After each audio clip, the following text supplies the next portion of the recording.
ऐसा, मतलब सारंगी कोई व्यापार नहीं, मतलब एक मस्ती के लिए कि यार बजाते बजाते अपने आप में हो जाओ फकीरों की तरह। मुझे फकीरी पसंद थी, फकीरी। मुझे इस दुनिया में ना कुछ बनना नहीं था, मैं सिर्फ जीना चाहता था, फकीर बनना चाहता था। मतलब फकीर का क्या पसंद आया था आपको? फकीर का ये पसंद आया था कि अपनी मस्ती में रहना, किसी से कोई मतलब नहीं, कोई रोक टोक नहीं, ठीक है, प्रकृति के साथ जीना, कोई इच्छा नहीं, कोई उम्मीद नहीं, कोई उसका दुश्मन नहीं, प्रेम में जीवन मुझे बड़ा बड़ा पसंद आता था। अगर मैं मतलब मुझे ना एक ऐसी जिंदगी फकीरी वाली बहुत पसंद है, बहुत मतलब बहुत। अगर मुझे बोला जाए कि तुम फकीर और सम्राट में से क्या बनोगे, मैं बोला मैं फकीर बनूंगा, सम्राट तो कतई नहीं बनूंगा, क्योंकि फकीरी को मैं समझ चुका हूँ ना। तो मतलब आपको तो फकीरी बचपन से आकर्षण आता था ना फकीर को देख के फकीरी में, आपको? हाँ। हाँ, ये तो आप क्योंकि तब आपको आकर्षित करती थी तो आपने सोचा मैं भी यही बनूंगा। एकदम अलग निरंजन।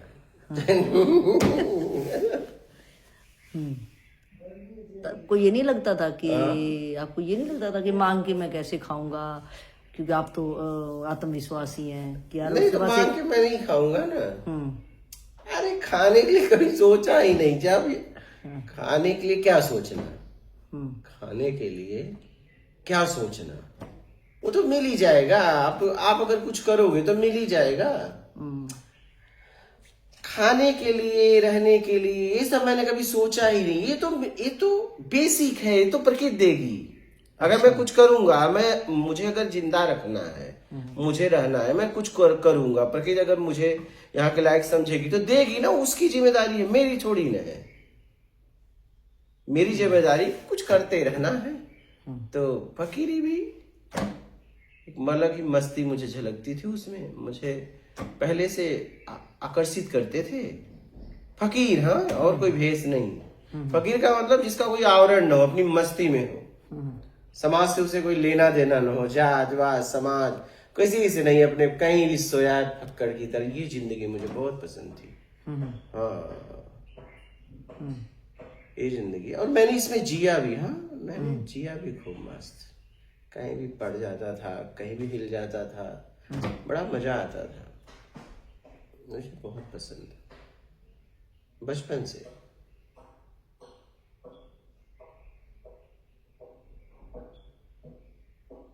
ना किसी से राग, ना किसी से द्वेष, अपनी मस्ती में मस्त रहना। एक गाना मैं सुनता था, मन न रंगाए जोगी रंगाए लिहो कपड़ा। क्या मतलब?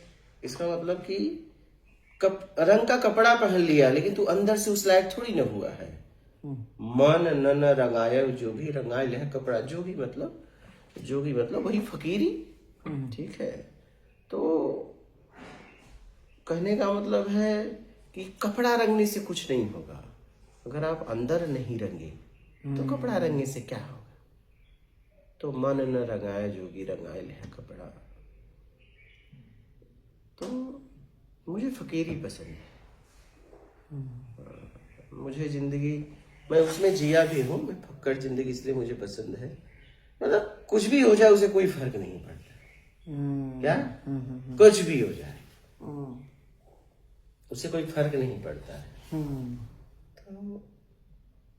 तो मुझे बहुत पसंद, बहुत मतलब बहुत बहुत पसंद है।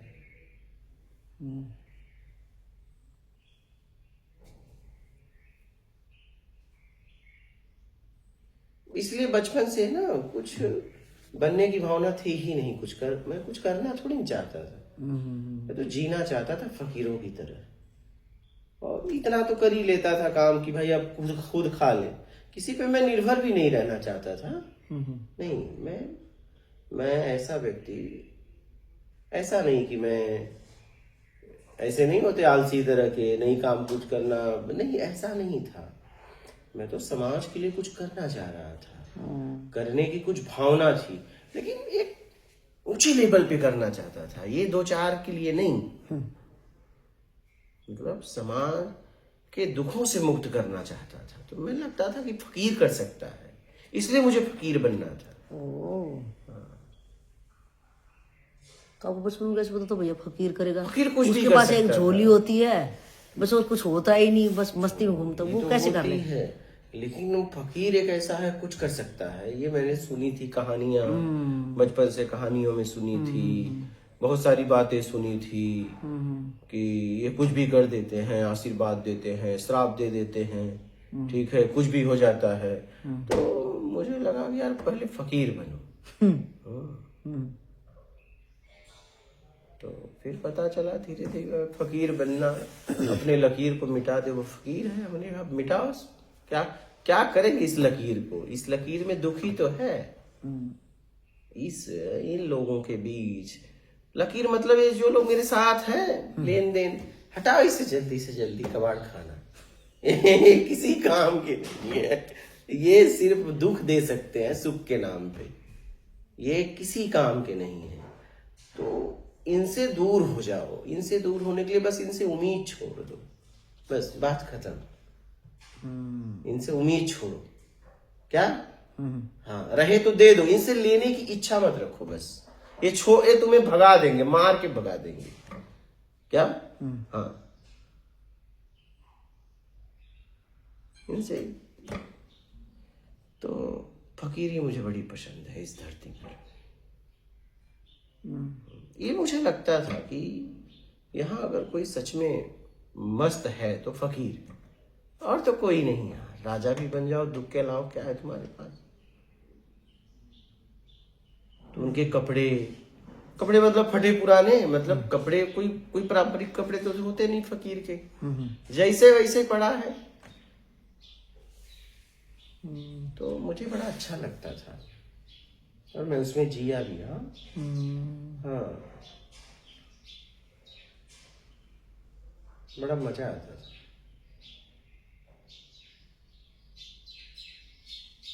तो ये जैसे आपकी पुरानी वो फोटो देखे हैं कि जो पेट पे से पूरा कपड़ा ही हट गया है, गल गल के पूरा वाला कपड़ा, और आप उसमें भी ज्ञान दे रहे थे, तो आपको अंदर से कुछ ऐसा स्रोत खुल गया होगा कि जो आपको भारी आवरणों से कोई फर्क ही नहीं पड़ रहा होगा।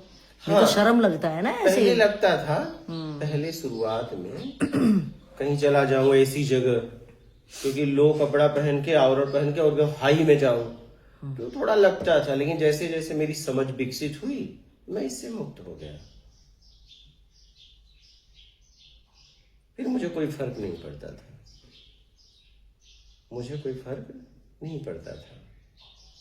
क्योंकि वो तो आवरण के माध्यम से मुझे बोल रहा है, मुझे तो वो जानता ही नहीं, मुझे क्या बोलेगा? अगर मुझे कुछ कह रहा है तो आवरण के माध्यम से बोल रहा है, मुझे थोड़ी बोल रहा है। मुझे क्या जानता है, मेरे बारे में क्या जानता है? तो मैं अपने आप में मस्त रहता था। अगर कोई कुछ कहे, पागल है क्या, कुछ भी बोल दे, तो मैं हंसता था उसे देख के, क्योंकि वो जहां था वहां से बोल रहा था।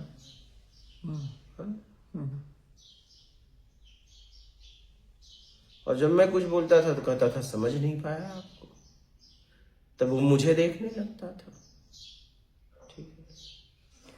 तो जोगी जी, मेरा ये कहना है, जो आप तो आपको उस टाइम पे ज्ञान हो गया था, या आपकी वो साधना ही चल रही थी, आपकी समझ बढ़ रही थी, अगर वैसे भी अगर हमें कोई नॉर्मल ऐसे बोल देता है, या उसकी आंखों में दिख जाता है कि वो किस ढंग से हमें देख रहा है, तो अगर एक साधक है अभी कि उसका वो अभी इस मार्ग पे चल ही रहा है, तो उसको भी बहुत सारी, क्योंकि वो भी वैसी दुनिया से आया है, वो भी किसी को ऐसे कटाक्ष की नज़रों से देखता था, क्योंकि पद से हम किसी को देखते हैं।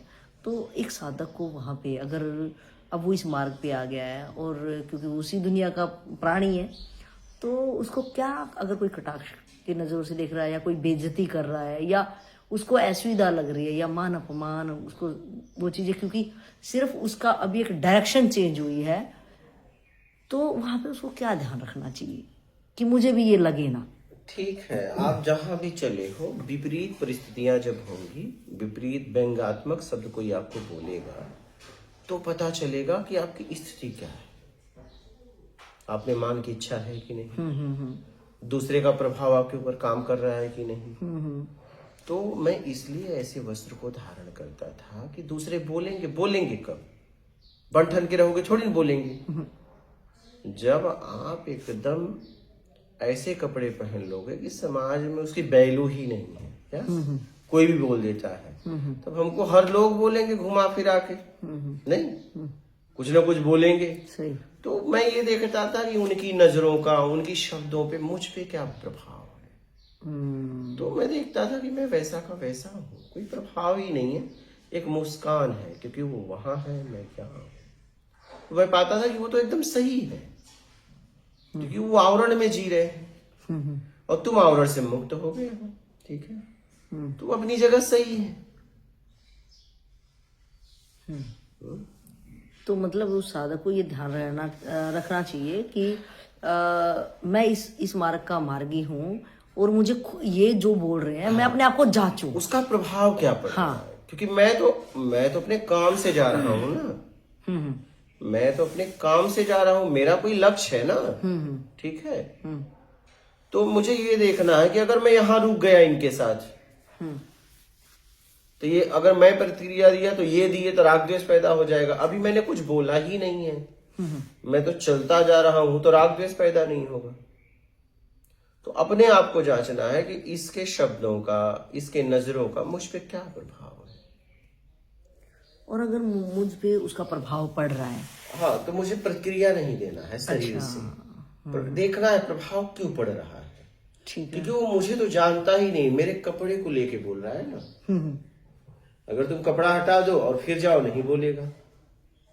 तो कपड़े को बोला है, तुम्हें तो बोल ही नहीं रहा है। अगर देखा जाए तो तुम्हें तो बोला ही नहीं उसने, वो तो कपड़े को बोला। ठीक है, तो बात जब कपड़े की है तो कपड़े की वजह से बोला है, सही बोल रहा है, तो फिर मैं अपने पे क्यों लूं। अगर देखा जाए तो सही भी तो बोल रहा है वो, हाँ, क्योंकि वो वहां जी रहा है ना। हाँ, उसकी बात सही है। वो मतलब मेरे को ये जांचना है कि ये मुझे तो जानता ही नहीं है, और अगर मुझ पे असर हो रहा है तो मैं ये देखूं कि ये असर किसको हो रहा है।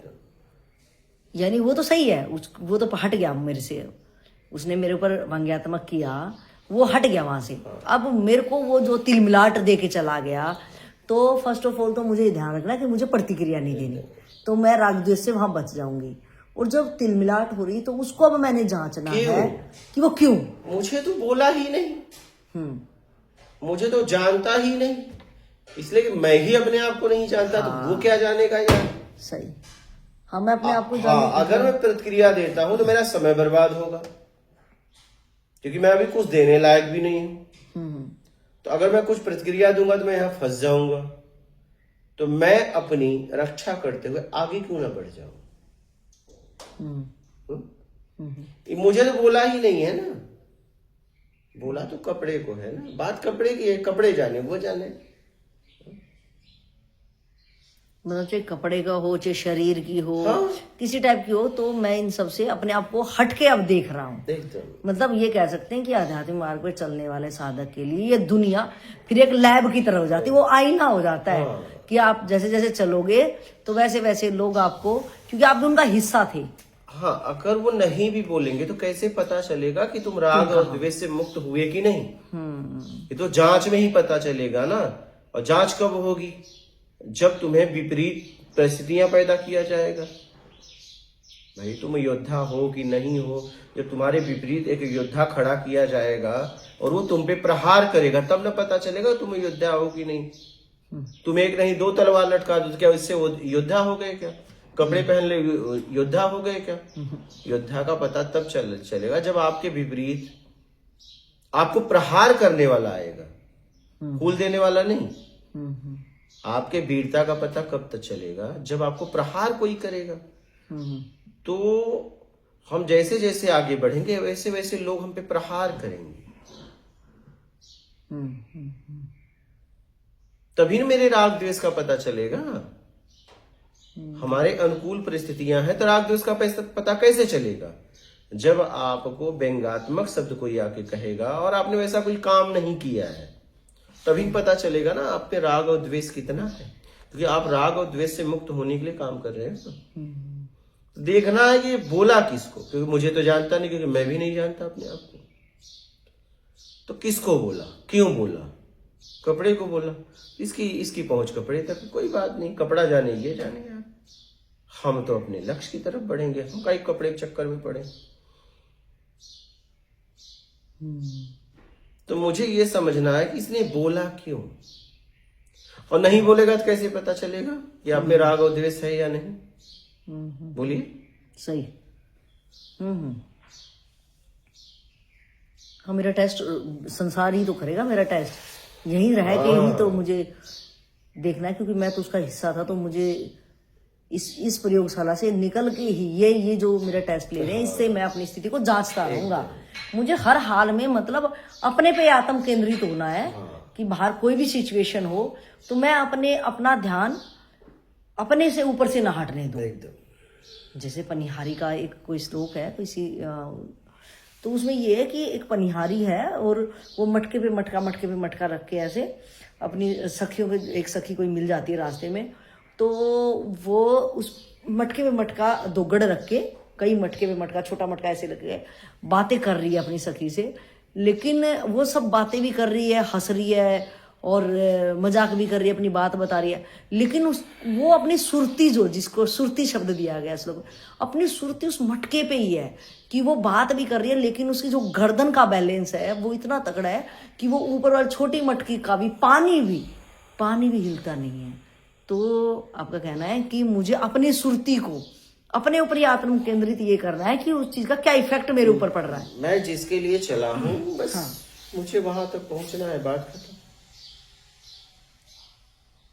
तो योगी जी, मेरा ये बात करते करते जैसे मैंने कहा कि वो सुरती जो शब्द आया उस दोहे में, और ये दोहा मैंने बहुत छोटी क्लासों में पढ़ा था, तो मेरा अब मुझे ज़्यादा रिलेट हो पा रहा है इस मार्ग पे कि जो ये अध्यात्म वाला सीन है जिसमें आप कहते हो कि एक पथिक है, एक साधक है, वो अपने मंजिल की तरफ बढ़ने लगा है।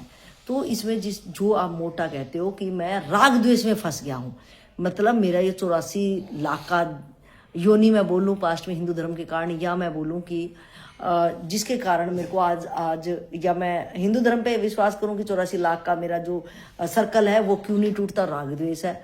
या मैं अगर मैं उसको ना उसको मिथ मानूं कि ऐसा नहीं होता है, तो आज की सिचुएशन में भी मैं जो दुख, डिप्रेशन, अशांति, तनाव ने मुझे घेर रखा है, ये सब कुछ होते हुए मुझे ऐसा जकड़ रखा है, तो उसका कारण अगर मैं ढूंढूं तो भी आपका कहना है कि ये राग और द्वेष ही दो ऐसा है जिनके कारण मैं फंसा हूं। तो फिर आपका एग्जाम्पल आता है कि जैसे तू फंसा है, जैसे कि आपकी लाइफ में कल बड़ा ही आपके मुखारबिन से निकला कि जैसे ताला बंद हुआ है, जैसे ही चाबी डाल ली और जैसे तूने बंद किया उसके ही अपोजिट डायरेक्शन, ऐसे ही चाबी डालोगे उसके अपोजिट डायरेक्शन, जिधर से घुमाया उसके ऐसे ही घुमा दोगे तो खुल जाओगे। तो क्या, जिसको आप पोचना कहते हो कि मैं अपने आत्म केंद्र जो मेरा आत्मा है, मैं उससे बिछड़ के डाउनफॉल में आ गया हूं, नीचे गिर के, जो जीव आत्मा जिसको आप कहते हो, तो मैं उस राग द्वेष पे जो मेरे को संसार में हर पल, जिसको ध्यानी लोग ध्यान कहते हैं कि इस पे ध्यान देना है, कि लोग पूछते हैं कि ध्यान क्या करें, या आपका कहता हूँ आत्म चिंतन करो, तो बहुत लोग पूछते हैं कि हम बैठ तो गए योगी जी, क्या आत्म चिंतन करें? तो क्या आपका आत्म चिंतन का यही आपका मोटिव है कि आप बैठ के सिर्फ ये देखो कि मैं जा कहाँ रहा हूं बस, और वहां हो क्या रहा है? हाँ, वहां हो क्या रहा है, और मुझे अपने आप को बचा के वापस लाना है, जाना है और फिर वहां से छुड़ाना है, क्योंकि मैं बदा हूं। मैं जहां जा रहा हूं मैं तो थोड़ी जाना चाहता हूं, लेकिन मेरा अतीत मुझे लेके जा रहा है, तो मुझे वहां जाके मुझे छुड़ा के अपने आप को लाना है, जाना है और फिर चले आना है। तो मतलब आपका ये कहना है क्या कि जैसे मैं बैठी आत्मचिंतन के लिए और मेरे अचानक से पास्ट के विचार ही आएंगे या तो फ्यूचर की योजनाएं आएंगी, तो मैं पास्ट के विचारों में गई, मतलब मैं जाना शब्द भी मुझे बोलना पड़ रहा है, एकदम से ऑटोमेटिक मोड में हो जाते हैं, वहां चले गई, तो मुझे वहां विचार जो मुझे लेके चले गए, तो आपने कहना कि अब विचार एक मशीन ऑटोमेटिक मोड में ले जाते हैं। अब मुझे ध्यान से वहां जाके खुद जाना है, उसके विचार के साथ मुझे जाना है और वो देखना है कि मेरा उस बंदे के साथ में या तो राग ही हो गया, तो द्वेष हो गया। क्या है, हाँ, क्यों है, हाँ, कैसे है, वो याद क्यों आई है, वो विचार जो मुझे लेके गया कोई वस्तु में या कोई इंसान में, तो मुझे वहां जाके ये देखना है कि इसके साथ मेरा क्या लेना देना। याद के पीछे कोई कारण है, हाँ, वजह है, हाँ, तो क्या कारण वजह है। हाँ, तो उस कार्य के पीछे मैंने कारण को ढूंढा, चाहे वस्तु हो चाहे इंसान हो, जो भी हालात थे वहां पे। तो अब मैंने वहां पे वो कारण देख के ये देखना कि अगर इस इंसान की याद आ रही है, एक याद होती है प्यार से कि याद आ रही है यार बंदा बहुत दिन से मिला नहीं, यार इस बंदे ने मेरी हेल्प की थी, या द्वेष से कि इसने मेरे साथ ऐसा मैंने इसके साथ अच्छा किया लेकिन इसने मेरे साथ, तो मैंने वो सिचुएशन में, चलो मैंने देख लिया कि ये सिचुएशन में देखा यार ये मैंने तो हमेशा इसका भला किया लेकिन इसने मेरे हमेशा जूते ही मारे और मैं कितना मूर्ख था यार, इसके जूते ही खाता रहा। आज मैंने अपनी जिंदगी बर्बाद कर ली, आज मुझे समझ में आ रहा है यार वो तो मजा ही लेते रहे मेरा ही, और मैं मूर्ख की तरह कि कहीं ना कहीं मेरे अंदर कमी थी और मैं मूर्ख की तरह मैं उनके जूते खाता रहा। तो अब मुझे वहां क्या छुड़वाना है, आप बोलते हो कि अब वहां से छुड़वाओ, हाँ। अब मैं वहां से क्या छुड़वाऊं। अब जैसे वहां गए तो विचारों के साथ वहां गए उस व्यक्ति के पास, उस वस्तु के पास, तो देखना यह है कि मुझे आखिर इसकी याद क्यों आई, इसने मेरे साथ या मैंने इसके साथ क्या किया था, वो पूरा आपको देखना है। देख लिया मैंने, वो देखना है, हाँ वो मैंने देख लिया कि भैया कि इन लोगों ने कैसे, मतलब मेरे अंदर कमी थी, हाँ, कुछ भी कहीं ना होगा। कहीं, क्योंकि मैं यूज इसलिए हुई ना कि मेरे अंदर कमी थी कि भैया मुझे भी तुम जगह दे दो यार, तो या मैं यूज हुई, मैंने भी यूज किया और उन्होंने भी यूज किया, ठीक है, मतलब ईमानदारी से ये बात हुई कि मेरे अंदर भी कमी थी उनके अंदर भी कमी, जो कमी जहां कवर हो रही थी वहां उनका सामंजस्य से बैठ गया। तो चलो मैंने वो चीज देख लिया, अब क्या देख करूं? लिया, तो अब देख लिया कि मैं ये इच्छा की वजह से मैं इनसे फंस गया, राग या द्वेष में, तो मुझे कहना है कि अब मुझे ये इच्छा नहीं करनी, तो मैं इसे छोड़ना चाहता हूँ। जो मैं तुमसे फायदा ले रहा था, जो मेरी कमी थी और अब तुम मुझे वो कमी पूरी कर रहे मुझे थे। नहीं चाहिए। अच्छा, अब मैं अपनी भाषा में बोलना चाहूँ, मतलब मेरे अंदर वो कमी थी और दूसरे वाला बंदा मेरी वो कमी पूरी कर रहा था, और मेरी कमी को वो पूरा कर रहा था, और उसके पास कोई कमी थी तो वो मैं पूरा कर रहा था। ये सेम कॉन्ट्रैक्ट हो रहा था, एक तरह का बिना लिखा कॉन्ट्रैक्ट हो रहा था, भावनाओं में खेल रहे थे एक दूसरे। तो अब मुझे समझ में आ गया कि भैया मैं तो उपराम हो गया, अब तो मेरे को ये मजा नहीं, इस लेन देन से मुक्त होना है, अब मुझे नहीं चाहिए। अच्छा, मतलब मुझे तो ये समझ में आ गया, मैं कह रहा हूँ कि भैया मुझे तो मेरी ये कमी अब मेरी पूरी होगी, तेरे से पूरी होगी या मेरी समझ से मैंने पूरी कर ली, तो मुझे इस कमी को अब मैंने अपनी समझ से भर लिया। मुझे तो नहीं चाहिए, लेकिन अगला बंदा ये कहे तो अगले से मुझे मतलब ही नहीं, मुझे अब नहीं चाहिए, ठीक है, सही है, तो मुझे नहीं चाहिए, तो फिर मुझे अब जब मुझे नहीं चाहिए तो मैं दूंगा भी क्यों, मैं दे भी रहा था तो लेने के लिए तो दे रहा था। पहले मेरा लेने का भाव हुआ, फिर देने का भाव हुआ, और लेने के चक्कर में जब मैं लेना ही छोड़ दूंगा तो देने का भाव पैदा ही नहीं होगा। अरे वाह, नाइस। अच्छा, इसका मतलब है सबसे पहले मैं लेता ही हूँ, पहले मैं लेता हूँ, कोई भी चीज को पहले मैं लेता हूँ, बाद में मुझे मजबूरी में देना पड़ता है, ऐसे तो मैं देना नहीं चाहता। तो इसका मतलब ये बातें सामने वाले से इतनी जल्दी हो जाती है, वो दिखता ही नहीं कौन किसको दे रहा, कौन किससे ले रहा है, नहीं दिखता। तो पहले मैं लेना चाह रहा हूं, अगर मैं दे रहा हूं तो ये मेरी मजबूरी है, ऐसे तो मैं कुछ नहीं देना चाहता, मैं सिर्फ लेना ही चाहता हूं, लेकिन मैं दे रहा हूं लेने के चक्कर में। अगर मैं दूं नहीं फिर वो देगा नहीं, और वो मुझे जरूरी है।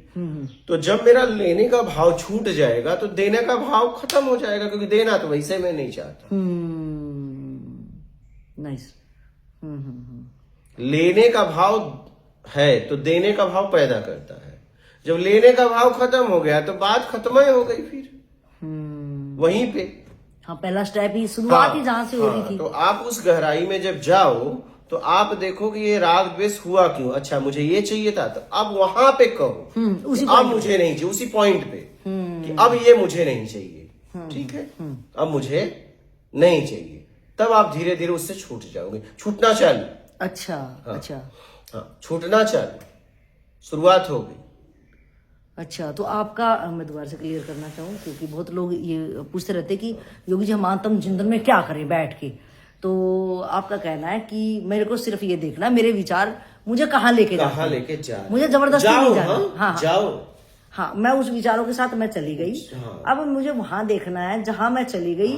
तो पहले तो मुझे ईमानदारी से ये मुझे ज्ञान समझ में आ गया है कि भैया मैं लेने ही वहां गई थी। बस। मुझे ही, मैं जहां जहां फंसी हूँ तो मैंने ही पहल की थी वहां पे। अगले बंदे को हम फालतू में ब्लेम कर रहे हैं कि उसने मेरा शोषण कर लिया। शोषण नहीं किया, मैं ही लेने गई थी वहां पे।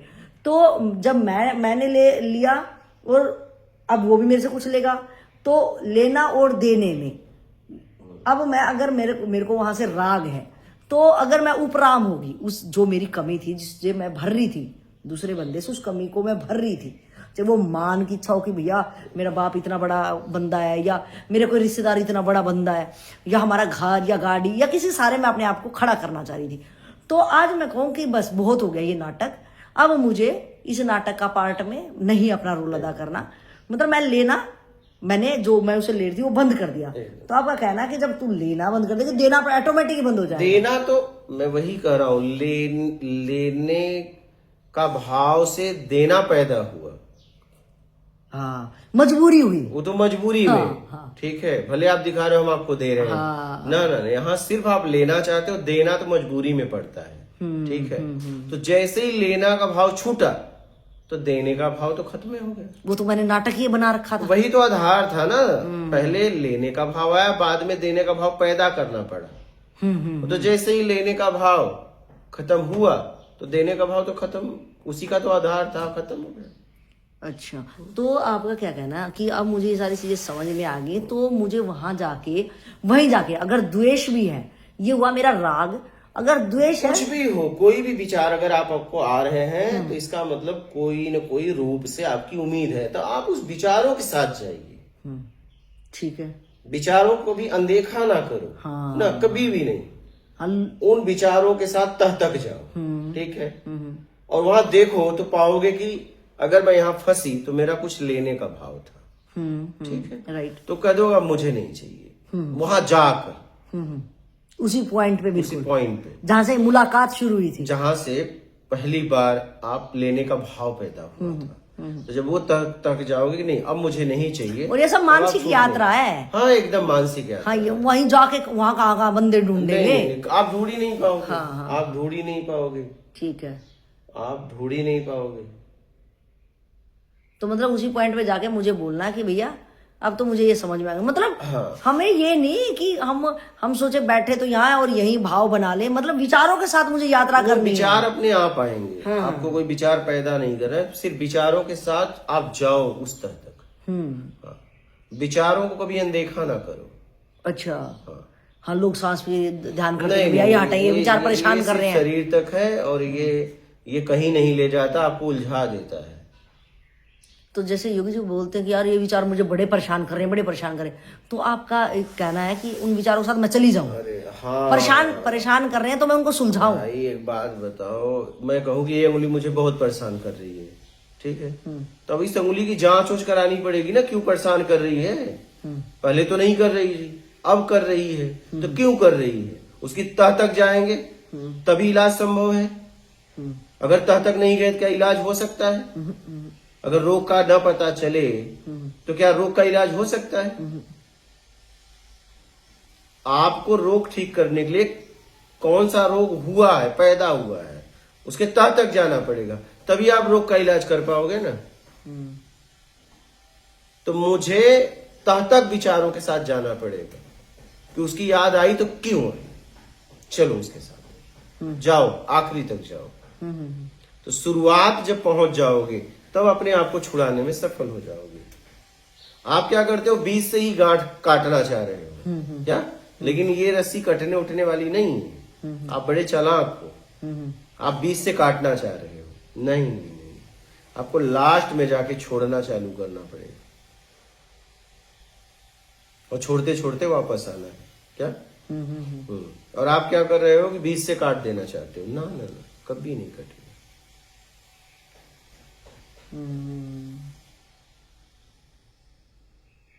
आपको जाना पड़ेगा, फिर वहां से अपने आप को छुड़ाना पड़ेगा, कहना पड़ेगा कि नहीं अब मुझे नहीं चाहिए, मतलब आपको छुड़ाने का प्रयास चालू। ठीक है, तो अपने आप को छुड़ा पाओ। अच्छा, द्वेष में ये तो राग मुझे समझ में आ गया एकदम क्लैरिटी से। अब मेरा किसी से द्वेष है और मैं वहां पहुंच गई, विचारों के साथ द्वेष में पहुंच गई, तो मैंने भी देख लिया भैया ये द्वेष क्यों हुआ। भी द्वेष इसलिए हुआ मुझे कि मैं उस पार्ट पे ईमानदार था और अगले बंदे ने मेरे साथ धोखाधड़ी करी। तो तब मुझे समझ में आया यार ये तो धोखा ही दे रहा था, तो अब मेरा उससे द्वेष हो गया। तो अब मुझे क्या करना चाहिए? मुझे ये देखना है कि वो तो ऐसा ही था, वो ऐसा ही था, ऐसा ही था, और मैं अब क्या कर सकता हूँ, मुझे तो निकलना है। तो मुझे द्वेष रख के क्या मतलब। और कभी न कभी मैं भी उसके साथ कभी किया होगा, नहीं उसके साथ किसी और के साथ तो मैं किया ही होगा। तो ये प्रकृति ने ये हिसाब यहां करवा दिया, मैंने भी किसी के साथ बेईमानी की होगी, तो वो मुझसे साथ नहीं कर पाया, तो ये प्रकृति ने इसको भेजा, तो हिसाब किताब क्लियर हो गया। मुझे तब हिसाब किताब करना है। तो मैं भी तो कहीं किया हूं, नहीं? हाँ, सबसे पहले ये स्वीकार मुझे करना पड़ेगा तो किया कि भैया तू, हाँ, कोई दूध का धुला नहीं है। हाँ, तूने भी कभी ना कभी तो किया ही है, एकदम किया ही किया है भाई। हाँ हाँ हाँ हाँ, आपने किया ही किया है। एक मेरे को किसान मिले, बोले देखो बाबा हम लोग तो बेईमानी नहीं करते। बोला पक्का? बोले पक्का। हम कहे मैं अगर सिद्ध कर दूं तो? बोले बताओ। तो मैं बोला तुम्हारे यहाँ पशु हैं? बोले हाँ। आप दूध निकालते हो? हाँ। तो बोला उन्हें खिलाते क्या हो बताओ? बोले वही घास फूस उसके चारा खिलाता हूँ। बोला दूध में फैट बढ़ाने के लिए तुम उन्हें कुछ नहीं खिलाते? बोले हाँ ये तो खिलाते हैं। बोला उससे पशुओं को तकलीफ होती है? बोले होती है। बोला बेईमानी नहीं, उनको क्या गर्मी बहुत होती है, उससे उनकी तकलीफ बढ़ जाती है। आजकल क्या फैट से दूध बिकने, पहले पानी मिलाते थे, अब सीधा फैट बढ़ाने के लिए वो कई तरह की दवाएं पिलाते हैं, तेल पिलाते हैं, तो उससे पशु को बहुत तकलीफ होता है। तो इस तरीके से बेईमानी में लोग घुस गए। अब वो भैंस का हिसाब किताब कैसे होगा, गाय का हिसाब किताब कैसे होगा? आपने तो उसके साथ बेईमानी किया, आपने उसके चारा में भोजन में मिलावट की, अब इसका हिसाब किताब कैसे होगा? मात्र कुछ पैसों के लिए, बोलिए एकदम। क्या ये लोग अपने बच्चों के साथ कर सकते हैं? नहीं ना। तो क्या पशु के साथ करना चाहिए? तो अब वो पशु के साथ कर रहे हो तो किसी न किसी रूप में वो आके तुम्हारा हिसाब तो करेगा। अब वो तो कुछ नहीं कर सकती ना। ये कर्म सिद्धांत इतना उसे तो हो सकता है पता भी ना हो।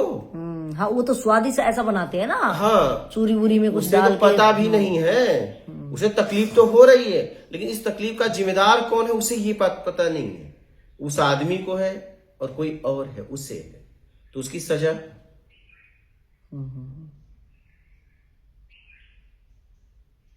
अब ये तो विश्वासघात है ना, तो इसकी सजा तो आपको भोगनी पड़ेगी ना। तो इस तरीके से हम बेईमानी करते हैं, बड़ी सफाई से। हम बड़े इतने शातिर हैं कि इतनी सफाई से बेईमानी करते हैं ना कि जिसके साथ करते हैं उसे भी नहीं पता रहता। जिसके साथ, बताओ, वो पशु को, ऐसे इंसानों के साथ भी हम बहुत करते हैं, इंसानों के साथ भी ऐसे बहुत करते हैं। तो आप बताओ वो पशु का हिसाब किताब कैसे होगा? किसी न किसी रूप में आपके साथ भी लोग ऐसा करेंगे, नहीं? ऐसे हिसाब किताब कैसे होगा? सही सही सही। तो हम इस तरीके से बेईमानी करते हैं, मतलब हम बड़े शातिर हैं।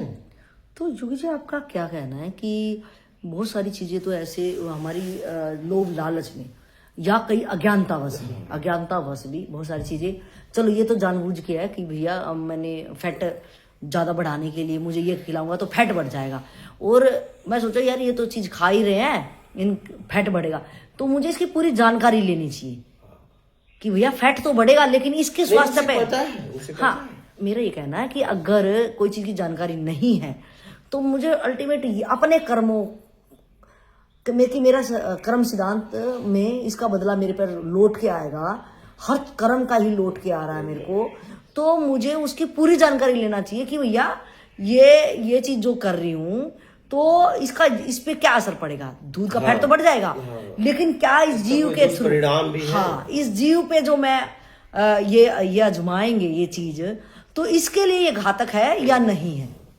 आज देखिए ना कि सब्जियों में लोग इंजेक्शन लगा रहे हैं। हाँ। तो ये क्या वो परिणाम नहीं भोगेंगे क्या? किसी के स्वास्थ्य के साथ खिलवाड़ कर रहे हैं। आज उसकी वजह से कितना कैंसर बढ़ता जा रहा है। तो अब बताइए, वो तो कह रहा है कि हमने कुछ किया ही नहीं है, हमने तो बस लौकी में इंजेक्शन मार दिया। हाँ। लेकिन वो लौकी इसके आपसे पैसा जल्दी आपको मिल गया, ठीक है, लेकिन अब वो लौकी के साथ आपने किया वो अलग बात है। इसके बाद उसको किसी ने खाया, सब्जियां खाई, कैंसर हुआ, फिर उसकी पैसे की व्यवस्था करना। आपके एक अपराध करने से कितने लोग परेशान हो गए, अब बताओ। जिसको कैंसर हुआ उसका परिवार परेशान, समझना, वो पीड़ा में अलग। तो आप सोचिए जरा कि आप एक अपराध से कितने लोगों को नुकसान होता है, तो उसकी भरपाई अब आपको अकेले करनी है।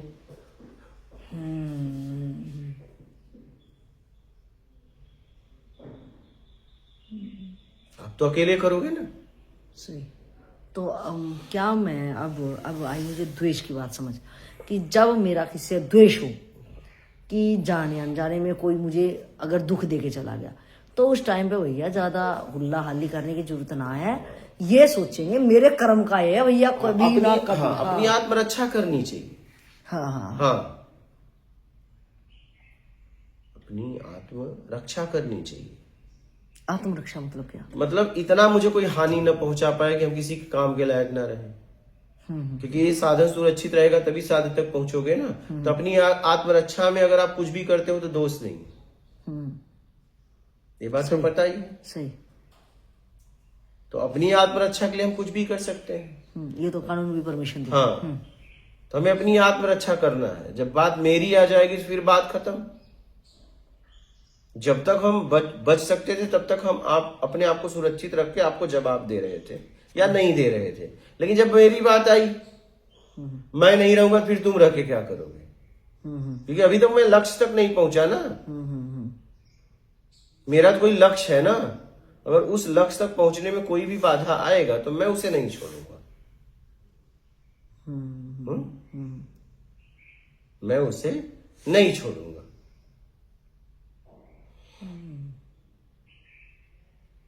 क्योंकि सबसे जरूरी मेरे जीवन में लक्ष्य तक पहुंचना है ना मेरा।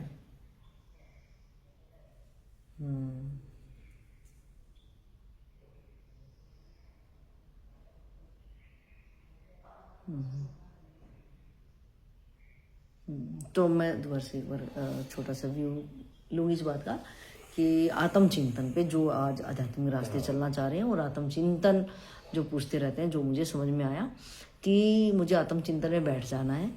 तो पहली बात तो मुझे ईमानदारी से कोई भी जो मैं अभी काम कर रही हूँ उसमें मैंने ईमानदार रहना है, कि अगर जो मैं काम कर रही हूँ, जो व्यवहार कर रही हूँ, अगर दूसरा मेरे साथ करेगा तो मुझे कैसा फील होगा। तो ये रहेगी मेरी ईमानदारी, कि मैं भी चाहूंगी कि 100% शुद्ध और पवित्र बात हो, जो भी हो उसमें झूठ फरेब ऐसी चीजें ना हो कि मेरी एनर्जी वेस्ट होए। तो क्लियर कट बात सामने हो, साफ सुथरी बात हो। जो मैं सामने वाले से ये व्यवहार कर रही हूँ तो सामने वाला भी मेरे से ऐसा ही करेगा तो मुझे अच्छा लगेगा। तो ये रहेगा कि हम समाज में ईमानदार का डंका बजा पाएंगे, कि मैं दूसरे के साथ ऐसा व्यवहार कर रही हूँ तो कल ना परसों वो मुझे समझेगा और वो भी ऐसा करेगा।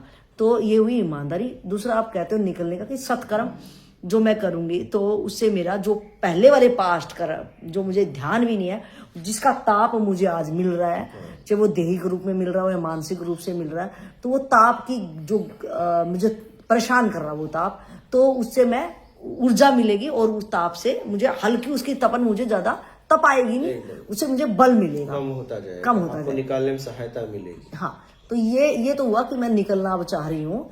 तो उसने आप ये क्वेश्चन आया निकलना, मैं फंसी कहाँ हूँ। क्वेश्चन आया कि मैं निकलना चाहती हूँ, तो क्वेश्चन आता है तो मैं फंसी कहाँ हूँ, क्योंकि मैं फंसी कैसे हूँ कि भैया मेरे को सब कुछ होते हुए मैं क्यों दुखी हूँ, मुझे क्या चाहिए। तो समझ में आया कि आपके प्रत्यक्ष ज्ञान से कि मैं राग द्वेष में फंसी हूँ। तो मैं भैया आपने तो बता दिया राग द्वेष में फंसी हूँ, तो मैं इससे निकलूं कैसे? तो आपका कहना भैया अब बनाना बंद कर, अब नया वाला मैं बनाना बंद करूं और आत्मचिंतन में बैठ। तो मैं भैया चलो आत्मचिंतन में क्या करूं अब बैठ के? तो जो बोलते हैं सांसों पे ध्यान दो, अपने थर्ड आइज पे ध्यान दो, नाक पे ध्यान दो, तो इनसे होता कुछ नहीं है और सर दर्द हो जाता उस समय के लिए रिलैक्स होता है, बाद में आदत पड़ जाती है, होता कुछ नहीं। हाँ, क्योंकि जब तक मेरी समझ ही नहीं बढ़ेगी तो ऐसे देखने से क्या होगा। तो अब मैं फंसी हूँ राग द्वेष से, तो जब मैं बैठूं, मैंने नए बनाने बंद कर दिए। मतलब संसार के जो व्यवहार हैं जिनसे, जहां पे मेरा अपना चल रहा था संसार में, जिन लोगों से, उन लोगों से डिटैच एकदम से होके वो जगह छोड़ो। मतलब मैं वहां उस जगह में भी करना चाहूंगी तो भी नहीं हो सकता मेरा। वो जो जगह छोड़ के अब मेरे को वो वाली दुनिया एकदम से साइड कर देनी है, क्योंकि उस दुनिया में मैं फंसी थी। अब मेरे नए तो बनेंगे नहीं, क्योंकि अनजानों बंदों से मेरे को बनानी नहीं है, नया कार्यक्रम मुझे यहाँ बनाना नहीं है, और पुराना वो जो लोग थे उनसे डिस्कनेक्ट होगी। तो अब मैं जब आत्मचिंतन में बैठूं तो मुझे ध्यान करना है कि भैया अब मेरे विचार कहाँ जा रहे हैं, मेजोरिटी में मैं रहती कहाँ हूँ, क्यों अपने पूरे समय में मैं कहाँ रहती हूँ। तो जिन बंदे की मुझे याद अगर आ रही है, या जिन घर की याद आ रही है, या जिन हालातों की याद आ रही है, तो उस विचारों में मुझे उस हालात में चले जाना है, अवॉइड नहीं करना है कोई चीज। और मैं उन हालातों में चली गई तो मैं वहां देखूंगी या तो मुझे राग है, मतलब अभी मैं होल्ड करी हूँ उन चीजों को, चाहे वो इंसान हो, चीजें हो, कुछ भी हो, तो उनको मैंने देखना कि भैया मैं यहाँ लेने आई थी, मेरा रस था तब मैं यहाँ फंसी हूँ, तो मैं उपराम होगी, अब मुझे नहीं लेना देना। लेना जब नहीं है तो देना भी मेरा बंद हो जाएगा वहां से। दूसरा है, ये तो हुआ लेना, अब मेरा हुआ देन, वो हुआ द्वेष, ये हुआ राग कि दूसरा समझ में आएगा कि मैं द्वेष के कारण फंसी हूँ। तो द्वेष क्यों हुआ? तो भैया मैंने तो यार हमेशा भला किया है इसका, और इसने मेरे जूते मारने बंद नहीं किए। तो वहां मुझे समझ में आना है कि ये जूते किसी कारण से ही मार रहा है, यहाँ भी मुझे कुछ शायद कुछ चाहिए था, शायद मैं बनावटी चिकना चुपड़ी बात कर रही हूँ और इसको मेरा पता चल गया कि भैया तुम की बेरूपिया हो, तुम तो शकल बदल के आए, और इसने मेरा मुखौटा उड़ाया और दिए मेरे दनादन के। तो जो द्वेष बन गया कि यार इसने कैसे पहचान लिया यार, मतलब मेरी योजना सफल नहीं हो पाई।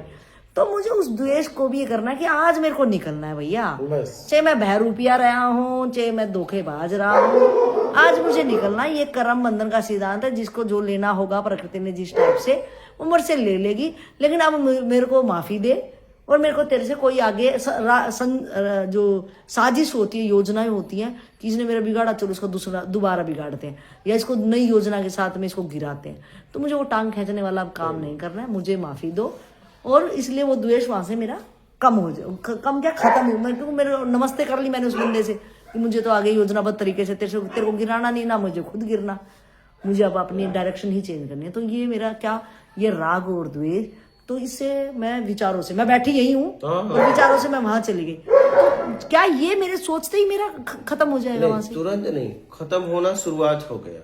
अब आपको बल चाहिए ना, हाँ पहुंच तो गए, हाँ ठीक है, पहुंच तो गए, लेकिन बल चाहिए ना।